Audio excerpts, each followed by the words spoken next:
മണിച്ചേട്ടനെ കുറിച്ച് പറയുമ്പം അദ്ദേഹത്തിന്റെ സിനിമകളിൽ എപ്പോഴും വാസന്തി ലക്ഷ്മിയും പിന്നെ ഞാനും എന്ന് പറയുന്ന ഒരു സിനിമ അദ്ദേഹത്തിന്റെ സിനിമാ കരിയറിൽ എപ്പോഴും എടുത്തു പറയും. കാരണം ഒരു നടനെ സംബന്ധിച്ചിടത്തോളം അഭിനയിച്ച് ഫലിപ്പിക്കേണ്ട ഒരു എക്സ്പ്രഷൻ അയാൾക്ക് ഏറ്റവും എളുപ്പത്തിൽ എക്സ്പ്രസ് ചെയ്യാൻ പറ്റുന്നത് കണ്ണുകളിലൂടെയാണ്.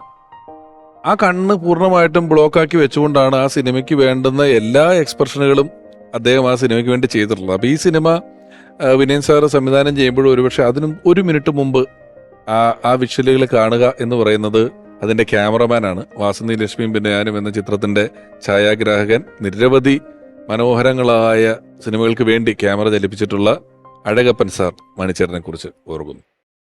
കലാഭവൻ ഒരുപാട് പടങ്ങൾ ഞങ്ങൾ ഒരുമിച്ച് വർക്ക് ചെയ്തിട്ടുണ്ട്.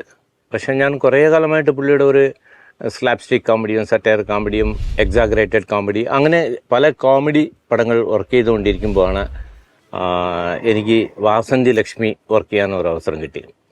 അപ്പോൾ വാസന്തി ലക്ഷ്മി ടോട്ടലി ഒരു ബ്ലൈൻഡ് സബ്ജക്റ്റാണ്. അപ്പോൾ അത് എങ്ങനെയാണ് അത് ചെയ്യണമെന്ന് എനിക്ക് തന്നെ കൺഫ്യൂഷനായി.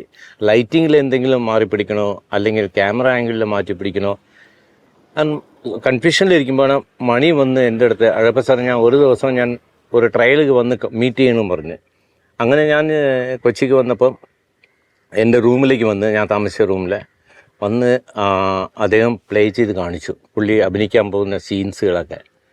ഞാൻ ഞെട്ടിപ്പോയി. കാരണം കണ്ണ് അത് ബ്ലൈൻഡാ ഇല്ല റിയൽ മണി എന്ത് ചെയ്ത് കോണ്ടാക്ട് ലെൻസ് ഇട്ടാണ്. എനിക്ക് ഭയങ്കര കൺഫ്യൂഷൻ. സെയിം ഐസ് തന്നെ ലിഫ്റ്റ് ചെയ്ത് പോകുന്ന ഒരു എക്സസൈസ് എത്രയോ മാസങ്ങളായിട്ട് ചെയ്ത് പുള്ളി സെൽഫ് പ്രാക്ടീസ് ചെയ്ത് വന്നവർ.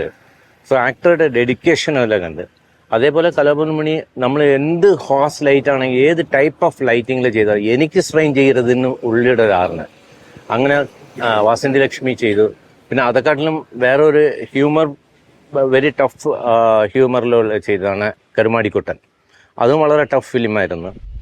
ഷാരടി എന്നെ ഒരിക്കൽ ഞാൻ മണിച്ചേട്ടനെ വിളിച്ചപ്പോൾ മണിച്ചേട്ടൻ എവിടെ ഉണ്ട്? ഞാൻ പറഞ്ഞ് ചാലക്കുടി വഴി പോവുകയാണ് എന്ന് പറഞ്ഞു കഴിഞ്ഞപ്പോൾ എന്നോട് പറഞ്ഞ് ഒന്ന് എവിടെ ഇറങ്ങൂ എന്ന് പറഞ്ഞു.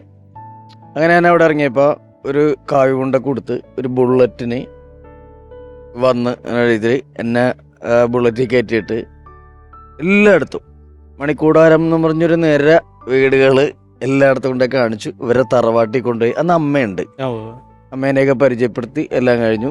പിന്നെ ഒരിക്കലൊരു സഹോദരിയുടെ പെങ്ങളുടെ കല്യാണത്തിനോ എന്തിനോ പെങ്ങളുടെ മോളുടെ കല്യാണത്തിനോ എന്നെ വിളിച്ചിട്ട് ഞാനവിടെ രാത്രി ഒരുപാട് വൈകിയാണ് ഹൈദരാബാദിൽ നിന്ന് വന്ന് ഒരുപാട് രാത്രിയായി. അപ്പോൾ മണിച്ചേട്ടൻ കിടക്കണേ. ഞാൻ മണിച്ചേട്ടൻ്റെ വീട്ടില്ല. അപ്പോൾ മണിച്ചേട്ടൻ്റെ വീട്ടിലധികം സുഹൃത്തുക്കളൊന്നും അങ്ങനെ കയറിയിട്ടൊന്നുമില്ല. ഞാൻ കയറി മണിച്ചേട്ടനെ തട്ടി വിളിച്ചിട്ട് അയ്യോ എന്താണ് ഇത്ര വൈകിയത്? ഞാൻ ഹൈദരാബാദിൽ നിന്ന് വന്ന വഴിയാണ്, അപ്പോൾ അങ്ങനെയാണെന്നൊക്കെ പറഞ്ഞിട്ട് എൻ്റെ വൈഫിനെയൊക്കെ പരിചയപ്പെടുത്തി അങ്ങനെയൊക്കെ പോകുന്നുണ്ട്. അപ്പോൾ ഒരു സ്നേഹം കാണിക്കണതിൽ ഈ പറഞ്ഞ രാമകൃഷ്ണൻ്റെ കാര്യത്തിലാണെങ്കിൽ രാമകൃഷ്ണന് പണ്ടത്തെ പോലെയല്ലേ ഇപ്പോൾ ഒരുപാട് ശിഷ്യഗണങ്ങളുണ്ട്, നമ്മളെല്ലാം കാണുന്നുണ്ട്. പണ്ടത്തെ ഒരു രാമകൃഷ്ണനിൽ നിന്ന് മാറിയിട്ട് ഒരുപാട് ശിഷ്യഗണങ്ങളുണ്ട് അല്ലേ? എത്ര പേരുണ്ട് ഇപ്പോൾ ഏകദേശം? എണ്ണി നോക്കിയിട്ടില്ല. ഇത് ചേട്ടൻ വെച്ച് തന്ന നമ്മുടെ കലാസ്ഥാപനം, അതായത് അച്ഛൻ്റെ പേരിൽ 2013 ചേട്ടൻ ഒരു കലാസ്ഥാപനം വെച്ച് തന്നിരുന്നല്ലോ. അപ്പോൾ അവിടെ ചേട്ടൻ പറഞ്ഞിട്ടുള്ളതെന്ന് വെച്ച് കഴിഞ്ഞാൽ നമ്മൾക്ക് കല പഠിക്കാനുണ്ടായ ഒരു ബുദ്ധിമുട്ടുണ്ടല്ലോ, സാഹചര്യങ്ങൾ, അത് ഇനി വരുന്ന അല്ലെങ്കിൽ കലയെ ഇഷ്ടപ്പെടുന്ന വരുന്ന ഒരു കുട്ടിക്ക് സാമ്പത്തിക ബുദ്ധിമുട്ടാണെങ്കിൽ അല്ലെങ്കിൽ മറ്റേതെങ്കിലും തരത്തിലുള്ള ബുദ്ധിമുട്ടാണെങ്കിൽ അത് ഉണ്ടാവരുത് എന്നുള്ളത് കൊണ്ടാണ് അദ്ദേഹം അച്ഛൻ്റെ അമ്മയുടെയും പേരിൽ ആ സ്മാരകം വെച്ചിട്ടുള്ളത്. അപ്പോൾ അവിടെ നമ്മൾ വേറെ എവിടെയും പോകാണ്ട് ഒരുപക്ഷെ നമുക്കൊരു അവിടെ നിന്ന് ഒരു ലാഭമോ അല്ലെങ്കിൽ ജീവിക്കാനുള്ള നിവൃത്തിയൊന്നും അവിടെ നിന്ന് ഇല്ലെങ്കിൽ പോലും നമ്മളവിടെ ഇപ്പോഴും ചേട്ടൻ പറഞ്ഞു തന്ന വാക്കിനെ അർത്ഥവത്താക്കിക്കൊണ്ട് വരുന്ന ഒരുപാട് കലാകാരന്മാർക്കും കലാകാരികൾക്കും അവിടെ ക്ലാസ് എടുക്കുന്നുണ്ട്. കുട്ടികളുടെ എണ്ണം നോക്കാറില്ല, വരുന്നവർ വരും, പഠിക്കുന്നു, നമ്മളെ കൊണ്ടാവുന്നു ചെയ്യുന്നു.